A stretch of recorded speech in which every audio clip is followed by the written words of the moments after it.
Hi, fourth graders. Today we are going to start with lesson 9 in unit 1. And this week we're going to focus on subtracting.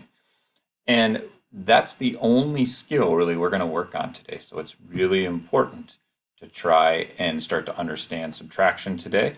But know that we're going to be practicing this for at least the next 3 lessons and then really throughout the rest of the year. So if you don't feel that you've mastered it at the end of today's lesson, that's okay. Don't give up, keep working at it, all right? And so let's go ahead and get started. You're going to need your whiteboard and your marker, and that's really important, or at least scratch paper, because in your workbook you don't get a ton of space and it's pretty small.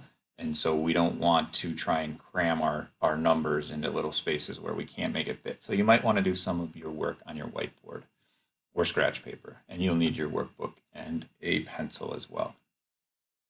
All right. So the first thing we want to do is be able to solve problems that look like this. And so what I'd like you to do right now is you're eventually going to open up to page 29. So if you want to get there, that is absolutely fine. But I want to show you how we ungroup. And you might hear us say regroup once in a while. Um, but I like to use the term ungroup because really you're taking apart place value groups. And so let's look at a visual of what happens when we solve a problem like 4,000 minus 2,345.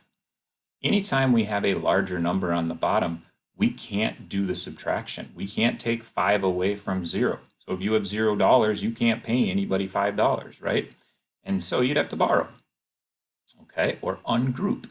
And in this case, what we're going to do is we're going to ungroup all the way from the end. And you're going to hear me say a lot, take 1 to give 10. So I'm going to take 1 of my thousands. So you see your thousands bar here, and you take 1. And you're going to give it to the next place value over, because I know 10 hundreds is the same as 1,000. So really this is the same value. I just used 10 hundreds instead of 1,000 bar. Well, I can keep borrowing and do this where I take one group of my hundreds and turn it into 10 quick tens, right? Because 10 tens is 100. So these quick tens are the same as that 100 that I got rid of. And so look how we do that over here. So in my thousands place, I've crossed it off and made it a 3, right? Because I took 1, but I give that 10 to the 100. So I crossed off my 0 and I wrote 10 above it.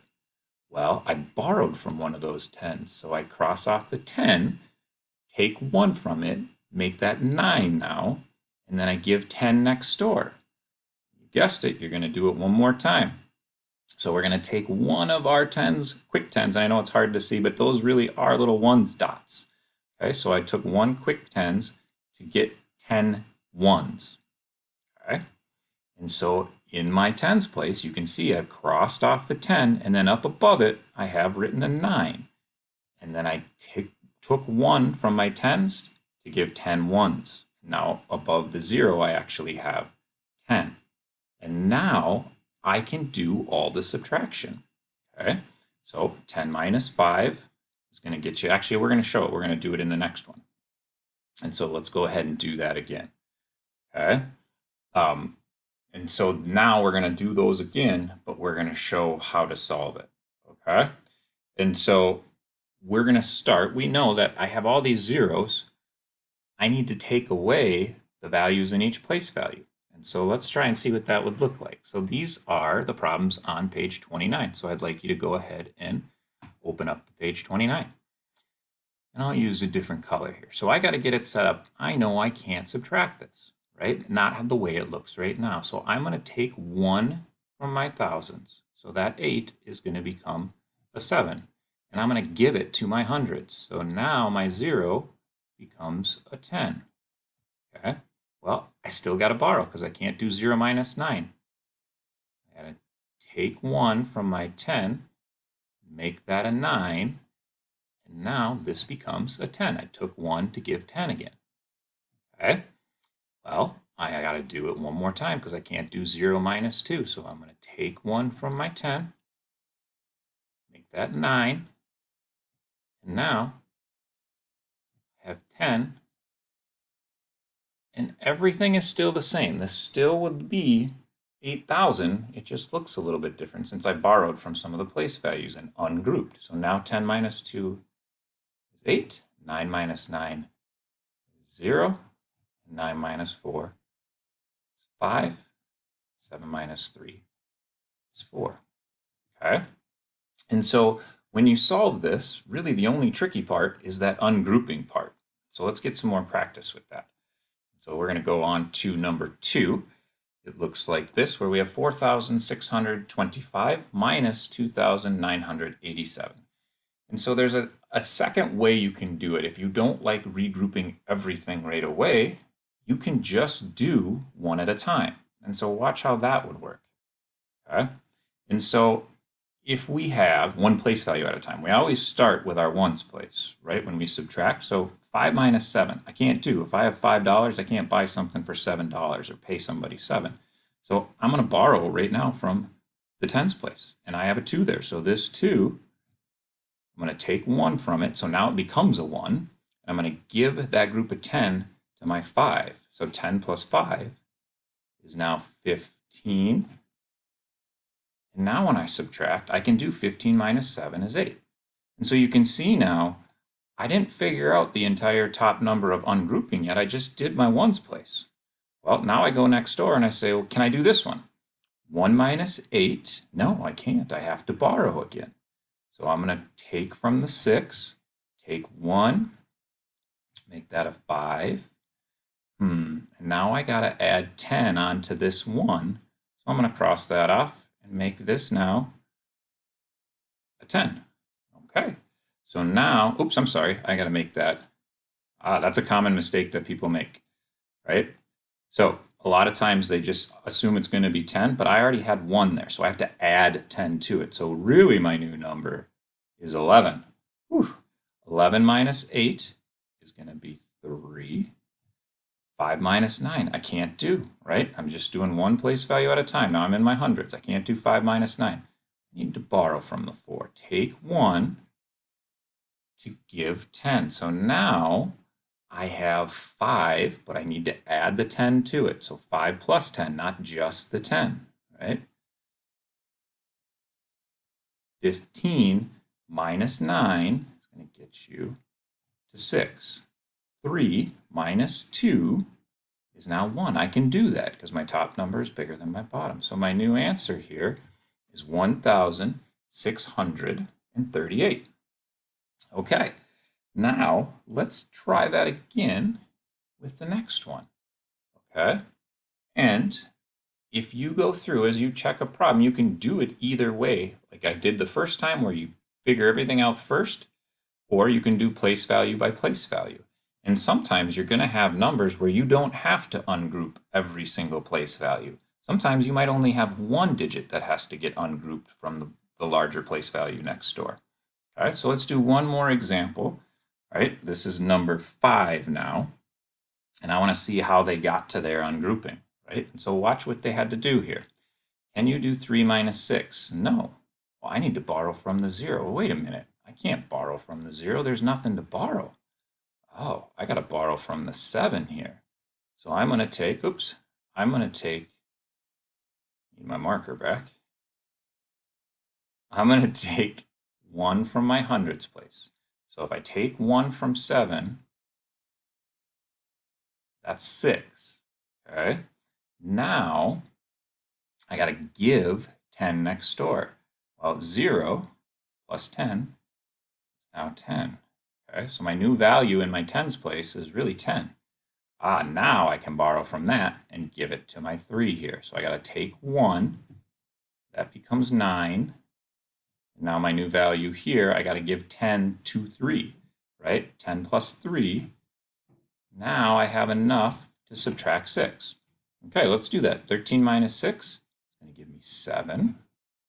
9 minus 6 gives me 3. And 6 minus 9, oh shoot, I can't do that. So what do I need to do? Look next door. I have a value here. I'm going to take one group of thousands, and I'm going to give 10 to the 6 to make this 16. 16 minus 9 is 7. 1 minus 1 is 0. I could put a 0 there, but I don't need to. My answer is 737. And so now you can see the trick is noticing, is the bottom number larger or smaller than the top number? If your top number is the smallest number, then you need to borrow, or you need to ungroup, as we were saying. Okay, and so I want you, these were the pages that we just went through, I want you to pause it right now, and I want you to try and take 5 minutes or so and try and solve problems 7, 8, and 9 using the exact same method that we used earlier in this video. If you need to go back and rewatch a little bit, do that. Pause it now, and then I'll show you how we got our answers. Okay, so let's see how you did. I'm going to show a couple at a time, and it's kind of messy, so not kind of, it's really messy. So watch how we regrouped everything, right? You can see we regrouped 8,000 in the exact same way we did with the first example, right? And so think about that. Whatever you have up above, you should have, it should look the same below. So I had to keep borrowing, starting with the 8 in a thousands place. Take 1 to give 10, take 1 to give 10, take 1 to give 10, right? So 6,309. With number 8, the exact same number, starting number. Actually, that wasn't in number 2. I thought it was. So now we have to continue to take 1, starting in our thousands. Take 1 from the 9, give 10. Take 1, give 10. Take 1, give 10. Okay? And so you can see you should have came up with 3,784, right? And then at the end, as we continue to work through, you can tell it's interesting with the blue one here and with the green one.